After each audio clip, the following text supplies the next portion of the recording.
CM Bhajanlal Sharma Germany और UK जाकर rising Rajasthan summit से पहले निवेश के अवसरों को बढ़ावा देंगे। ट्रंप की कैलिफोर्निया रैली के पास एक आदमी को शॉटगन और लोडेड हैंडगन के साथ गिरफ्तार किया गया। हिजबुल्लाह ड्रोन हमले में 4 सैनिक मारे गए और 7 गंभीर रूप से घायल हुए। इजरायली सेना। बाबा सिद्दीकी हत्या मामले में मुंबई पुलिस द्वारा की गई अस्थि परीक्षण से पुष्टि हुई कि आरोपी धर्मराज कश्यप नाबालिग नहीं है। कैमरन ग्रीन पीठ की चोट के कारण बॉर्डर गावस्कर ट्रॉफी से बाहर हो गए हैं। मुंबई से न्यूयॉर्क जाने वाली एयर इंडिया फ्लाइट को बम की धमकी के चलते दिल्ली डाइवर्ट किया गया और वो सुरक्षित लैंड हो गई। दिल्ली के कालिंदी कुंज में 30 साल की महिला समीना की चाकू मारकर हत्या कर दी गई। बहराइच में दुर्गा प्रतिमा विसर्जन के दौरान 2 समुदायों में झगड़ा हुआ, जिसमें गोली लगने से एक व्यक्ति की मौत हो गई। मुंबई पुलिस ने बाबा सिद्दीकी मर्डर केस में तीसरी गिरफ्तारी की है। पुणे से प्रवीण लोनकर को पकड़ा है। गौशाला में लेटना और सफाई करना कैंसर ठीक कर सकता है, यूपी मंत्री संजय सिंह गंगवार का दावा। इजरायल के रक्षा मंत्री योआव गैलेंट ने वादा किया कि वे हिजबुल्लाह को लेबनान के दक्षिणी सीमा क्षेत्र से बाहर निकालेंगे। आरजी कर मुद्दा। जूनियर डॉक्टर्स की भूख हड़ताल के 10वें दिन एक और डॉक्टर अस्पताल में भर्ती हुआ। दुनिया का सबसे बड़ा कार्गो प्लेन बेलुगा एक्सएल सोमवार सुबह 5:47 बजे कोलकाता एयरपोर्ट पर चीन से आया, क्रू रेस्ट के लिए रुका। बागमती एक्सप्रेस टक्कर से प्रभावित यात्रियों को लेकर विशेष ट्रेन सोमवार सुबह दरभंगा पहुंची। तमिलनाडु बोर्ड परीक्षा का शेड्यूल क्लास डेंस 11 फारा के लिए अनाउंस कर दिया गया है। एसएससी जीडी कांस्टेबल परीक्षा 2025 के लिए आज रजिस्ट्रेशन की आखिरी तारीख है। 29,000 से अधिक पदों के लिए आवेदन करें। मलयालम अभिनेता बैजू संतोष को सोमवार सुबह तिरुवनंतपुरम पुलिस ने शराब पीकर लापरवाही से गाड़ी चलाने के आरोप में गिरफ्तार किया। मुंबई से मिडिल ईस्ट जाने वाली 2 इंडिगो फ्लाइट्स को बम की धमकी मिली, जिसके बाद उन्हें आइसोलेशन बे में ले जाया गया। सिर्फ 24 घंटों में 1.45 लाख से ज्यादा उम्मीदवारों ने पीएम इंटर्नशिप स्कीम के लिए साइन अप किया। एआई अद्वितीय चुस्ती ला रही है, लेकिन इसका उपयोग नियमों द्वारा निर्देशित होना चाहिए। सिंधिया।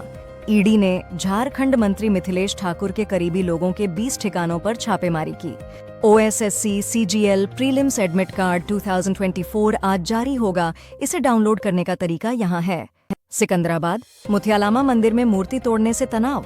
आरबीआई गवर्नर शक्तिकांत दास ने विदेश से भेजे जाने वाले पैसों की लागत और समय को कम करने की बात की। टाटा सन्स के चेयरमैन एन चंद्रशेखरन ने रतन टाटा की दया, गर्मजोशी और विजन की अनसुनी कहानियां साझा की। अब मुंबई के एंट्री पॉइंट्स पर हल्के मोटर वाहनों के लिए कोई टोल नहीं लगेगा। मुंबई से 3 फ्लाइट्स और एक ट्रेन को बॉम्ब धमकी मिली, लेकिन सभी यात्री सुरक्षित हैं। सितंबर में भारत की थोक मूल्य मुद्रास्फीति 1.6% तक बढ़ गई। सेना प्रमुख जनरल द्विवेदी रक्षा सहयोग बढ़ाने के लिए जापान यात्रा पर गए। सुप्रीम कोर्ट ने हैदराबाद के व्यापारी अभिषेक बोइनपल्ली को दिल्ली एक्साइज पॉलिसी घोटाले से जुड़े मनी लॉन्ड्रिंग केस में जमानत दी। दिल्ली से कोलकाता जा रही एयर इंडिया की फ्लाइट टेक ऑफ के बाद नोज व्हील की तकनीकी समस्या के कारण वापस दिल्ली लौट आई और सुरक्षित लैंड कर गई। पाकिस्तान का केंद्रीय बैंक ने घोषणा की है कि FY25 में $30 बिलियन का विदेशी कर्ज और ब्याज चुकाना है। दिल्ली सरकार ने प्रदूषण रोकने के लिए 1 जनवरी तक पटाखों पर बैन लगाया। सुप्रीम कोर्ट ने जम्मू कश्मीर के उपराज्यपाल की विधानसभा में 5 सदस्यों को नामित करने की शक्ति को चुनौती देने वाली याचिका पर सुनवाई से इनकार करते हुए कहा, उच्च न्यायालय जाओ। शिवसेना यूबीटी प्रमुख उद्धव ठाकरे बीमार हैं और जांच के लिए रिलायंस अस्पताल में भर्ती हुए हैं। दिल्ली के कल्याण और प्रगति के लिए मुख्यमंत्री आतिशी ने प्रधानमंत्री मोदी से मुलाकात की। डेरॉन एसिमोग्लू, साइमन जॉनसन और जेम्स ए रॉबिन्सन को नोबेल अर्थशास्त्र पुरस्कार उनके शोध के लिए मिला कि क्यों कुछ देश सफल होते हैं और कुछ असफल। अमित शाह बोले कि ड्रग्स और नार्को ट्रेड के खिलाफ अभियान जारी रहेगा। दिल्ली पुलिस ने 13,000 करोड़ की कोकीन जब्त की। विपक्षी सांसदों ने सोमवार को वक्फ संशोधन बिल पर संयुक्त संसदीय समिति की बैठक का बहिष्कार किया।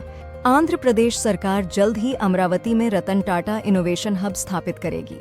इसरो प्रमुख सोमनाथ को चंद्रयान 3 की सफलता के लिए IAF वर्ल्ड स्पेस अवार्ड 2024 से सम्मानित किया गया। बेंगलुरु की अदालत ने सोमवार को अभिनेता दर्शन और पवित्रा गौड़ा की जमानत याचिका खारिज कर दी। 2024 में खुदरा महंगाई सितंबर में 5.100% तक पहुंच गई। मुख्य कारण खाद्य कीमतों में तेजी और बेस इफेक्ट। भारत ने कनाडा से अपने उच्चायुक्त और राजनयिकों को वापस बुलाया, क्योंकि कनाडा ने उन्हें एक जांच से जोड़ा जिसमें वे पर्सन्स ऑफ इंटरेस्ट हैं। जम्मू कश्मीर के नए मुख्यमंत्री के रूप में उमर अब्दुल्ला 16 अक्टूबर को शपथ लेंगे। भारत ने ट्रूडो सरकार पर विश्वास खोते हुए अपने उच्चायुक्त और अन्य राजनयिकों को कनाडा से वापस बुला लिया है।